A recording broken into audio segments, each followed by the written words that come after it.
जय शिवराय मित्रांनो, good morning. आता आम्ही दातेगडसाठी निघालोय। सकाळचे 3:30 वाजलेत। तर बघूयात आपण पुढचा प्रवास कसा होतो। रोहित आपल्याला घेऊन चाललाय दातेगडावर।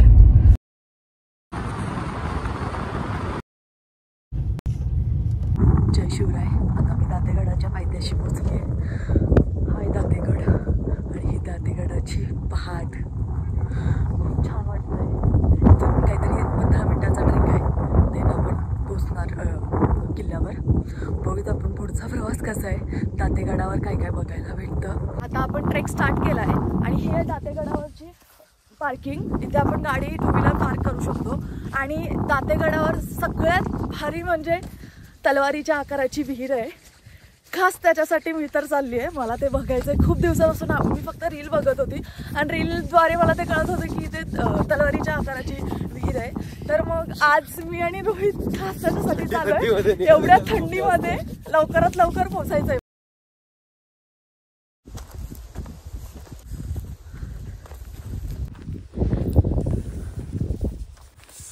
पटपट जायचं, पटपट।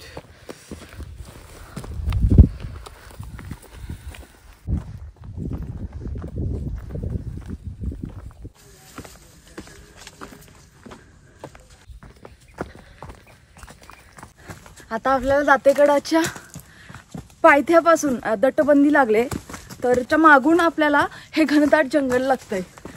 आणि आम्ही फक्त सूर्योदयासाठी धावत पळतोय, कारण का ते मिस नाही झालं पाहिजे।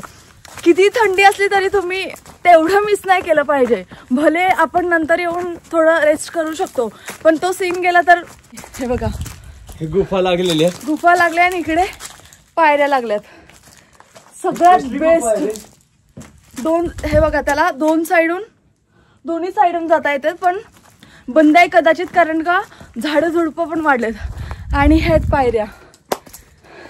आता आपल्याला रोहित चालाय पळत पळत। पायऱ्या चढून वर आल्यानंतर आपल्याला हनुमानजींचं दर्शन होतंय। सगळ्यात बेस्ट पार्ट, प्रत्येक फोर्टच्या स्टार्टिंगला हनुमानजींचं दर्शन होतंय। आता आपण आतमध्ये एंटर होऊयात आणि त्यासोबतच लगेचच लागून हे बघा, बाप्पांचं आणि हनुमानजींचं दर्शन घेऊन आपण पुढचा ट्रेक स्टार्ट करतोय। आपल्याला सूर्योदय घ्यायचंय, त्याच्यामुळे फटाफट वर चाललोय। रोहित धावत चाललाय। मिस नाही करायचा। रिटर्न येऊन इथलं थोडंफार शूट घेऊ आणि देन मग नेक्स्ट ट्रेक करू। चला।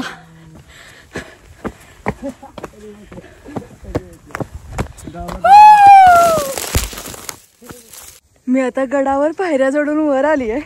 ज्या गोष्टीसाठी मी धावत आली आहे, ज्या गोष्टीसाठी मी खूप पहाटे उठली आहे, म्हणजे 3ला उठून 3:30-3ला उठून प्रवास स्टार्ट केलाय, त्याचा मेन फळ आता भेटतंय मला। खूप आनंद आहे। मी हे बघा,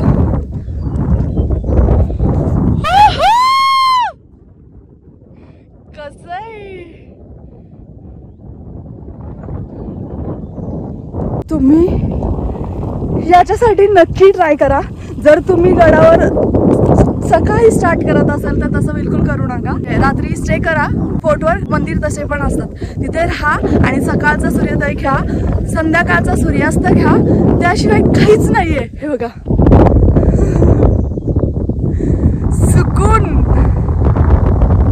अजून एका ट्रेकरसाठी काय हवंय, एवढी चांगली सकाळ होत असेल तर। म्हणून एखादाही संडे मिस न करता ह्यासाठी नक्की ट्राय करा। माझ्या थ्रू ट्रेक तुम्हाला कळत असेल किंवा फोर्ट कळत असतील किंवा एखादं इन्फॉर्मेशन भेटत असेल तर यातला तुम्ही एकदा तरी नक्की ट्रेक करा। म्हणजे मला पण खूप छान वाटेल की तुम्ही तो ट्रेक केलाय। किंवा दातेगड तुम्हाला जवळ असेल, सातारकरांसाठी तर सगळ्यांना माहितीच असेल, तर साताऱ्यापासून जवळ लोक असतील त्यांनी नक्की ट्राय करा। फक्त 10 ते 15 मिनिटाचं अंतर आहे, त्याच्यावरती थोडंही ट्रेक नाहीये, तर कोणी पण आरामात येऊ शकता। आता मी नेक्स्ट ट्रिप माझ्या आईसोबत साताऱ्याची करणार आणि आईला दातेगडावर आणणार।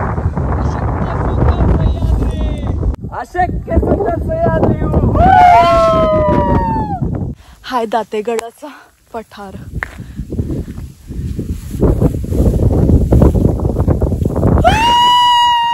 खूप भारी वाटतंय। कालचा दिवस आमचा वेस्ट गेलेला, म्हणजे वेस्ट नाही म्हणता येणार पण थोडंसं डगमगलेलं. काल आमचं काहीच एक्सप्लोर नाही झालं. आजची सुरुवात खूप छान झाली आहे. आता आपण सूर्योदय घेऊन आलोय आणि ही आहे एंट्रन्स, दातेगडाचा एंट्रन्स आहे. त्यासोबतच इकडे आहे ती दातेगडावरची सगळ्यात भारी ठिकाण म्हणजे तलवारीच्या आकाराची विहीर. चला आता आपण तलवारीकडे जाऊयात. तलवार बघायला खूप एक्साइटेड आहे दिव्या आता. तर तलवारीच्या आकाराची विहीर कशी आहे, काय कसं बनवलं असेल बरं ते ना. चला आता पाहूयात आपण काय ते. इकडे थोडंच अंतरावरती आहे गड. तुम्हाला जास्त एक्सप्लोर करायला म्हणजे असं की खूप मेहनत घ्यावी लागणार आहे काय नाही.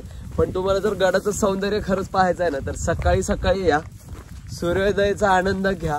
कारण तिथून सह्याद्री आणि सूर्योदय कॉम्बिनेशन असलं भारी आहे ना, तुम्ही विसरून जाल रे. तुमचं टेन्शन वगैरे सगळ्या गोष्टी आहेत ना असे चुटकीने विसरून झाले. एवढं म्हणजे औषध आहे. आणि आपण एवढं ट्रेक करून येतो तर तो अनुभव घेतला पाहिजे माणसाने. बरोबर.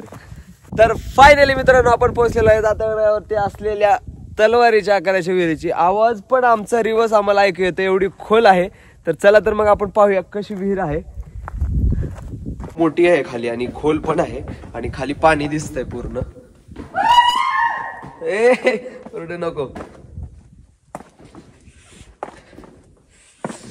हे पहा किती असं म्हणजे कोरलेलं आहे, कातळात कोरलेली विहीर आहे पूर्ण. दिसतंय बघा. इकडून पण पायऱ्या हे अशा आहेत. इकडून आपण वरतून आलोय आणि वरून आकार जर बघितला ना हे असा पूर्ण हे बघा, हे पूर्ण असं तलवारी सारखं आहे पूर्ण असं हे टोटली. आणि हे इकडे दिव्या गेली खाली.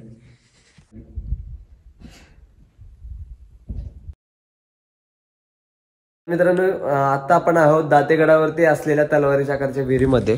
विहीर खूप खोल आहे आणि विहिरीमध्ये आता सध्या पाणी पण आहे. आणि ह्या पाण्याच्या जवळ आलेलंच एक असं गुफा असल्याने मंदिर बनवलेलं आहे. हे बघा नंदी महाराज इकडे आहेत आणि इथे आहेत ते छोटीशी पिंड आहे महादेवाची. खरंच ना, विहिरीच्या आतमध्ये येऊन इथं पाण्यापाशीच महादेवाची पिंड पण आपल्याला पाहायला मिळते. आणि खूप म्हणजे असं भव्य अशी विहीर आहे आणि तिथून पूर्ण पायऱ्या आणि मग परत असं आल्यानंतर भारी आहे. आणि हे सगळं हिरवंगार झालेलं आहे आणि आवाज पण इथं असे घुमतोय, म्हणजे असं एवढ्या खालीपर्यंत आलोय. आणि पूर्ण हे जे दिसतंय ना दगडाच आहे, पूर्ण पाषाण आहे आणि आतमध्ये कोरलेलं आहे. डोंगराच्या मध्ये पूर्ण असं कोरलेलं आहे विहीर. आणि इथे बघा हे मध्ये असा गॅप आहे, म्हणजे तो तलवारीचा जो हँडल असल्याचा असतो तो ह्याच्या पलीकडे आहे. आणि मग इकडे असे पूर्ण असे ह्या आकाराची पूर्ण कर्व असल्यासारखे पूर्ण तलवारीच्या आकाराची विहीर आहे. तर अशा पद्धतीने दातेगडावरती आहे. तुम्ही नक्कीच या, एक्सप्लोर करा. भारी असा अनुभव आहे. दिव्या ये दर्शन घेणार आहे. कसं वाटतंय तुला इथे येऊन? दिव्या म्हणते अरे किती हॉरर असल्यासारखं आहे. हिला हा सीन जो वाटतंय हॉरर मूवी मधल्या सारखा सीन वाटतंय. इथला सीन मला असं घाबरल्यासारखं आहे. मी जेव्हा वरतीच थांबले रोहितची वाट बघितली आणि ते आतमध्ये आले. घाबरली होती पण काही नाहीये, शंभू महादेव आपल्या सोबत असतात. आता आपण तलवारीच्या आकाराची विहीर बघून आलोय. हे काही अवशेष आहेत. पुढे पण पाण्याच्या टाक्यासारखं एक अवशेष आहे. हे बघा, हे पाण्याच्या टाक्याचं वाटतं असं. आणि हे खरंच खूप खोल आहे. मला तर खूपच भीती वाटते. तर आता आमचा दातेगड पूर्ण एक्सप्लोर करून झाला आहे. तर कसं वाटलं नक्की कॉमेंटमध्ये सांगा. लाईक करा, शेअर करा. रोहितचे पण ब्लॉग बघा. माझ्यापेक्षा रोहितचे ब्लॉग खरंच खूप छान असणार. आणि त्यासोबतच तुम्हाला असंच वेगवेगळे सह्याद्रीची भ्रमंती पाहायचे. एवढं फिरते नाही पोरगी, भयंकर आहे. हिला फक्त पहिल्यापासून ब्लॉगचं माहिती नव्हतं. सांगितलं म्हटलं ब्लॉग कर यार, तू फिरते लोकांना पण पाहायला मिळेल. खरंच मॅडनेस आहे सह्याद्रीचं. खरंच आपलं जो नाही का माउंटेन मॅडनेस, त्याच्यापेक्षा भयंकर. म्हणजे पोरगी असं चिठ्ठीनं असं फिरते, अजिबात कुठं म्हणजे दमत नाही किंवा असं वाटत नाही. मला तर असं बोर पण नाही झालं की बाबा तू पोरगी आहे कधी घेऊन जाऊ दमली असं तसं. आमचा तर सोबतचा पहिला ट्रेक आहे, पण असं वाटलं नाही की बाबा पहिल्यांदा ट्रेक करतोय म्हणून. एकदम असं सह्याद्री पाहत राहतो. सुंदर सह्याद्री आहे. आम्ही दाखवण्याचा पुरेपूर तुम्हाला प्रयत्न करू. आणि सह्याद्री खरंच तुम्हाला सुंदरतेने पाहायची पण असेल ना, चॅनलला नक्कीच सबस्क्राईब करा. आणि दोघांचे चॅनल तुम्हाला मी तिथे कॅप्शन मध्ये देईल. तर लाईक करा, शेअर करा, सबस्क्राईब करा. Bye bye. जय शिवराय. जय शिवराय.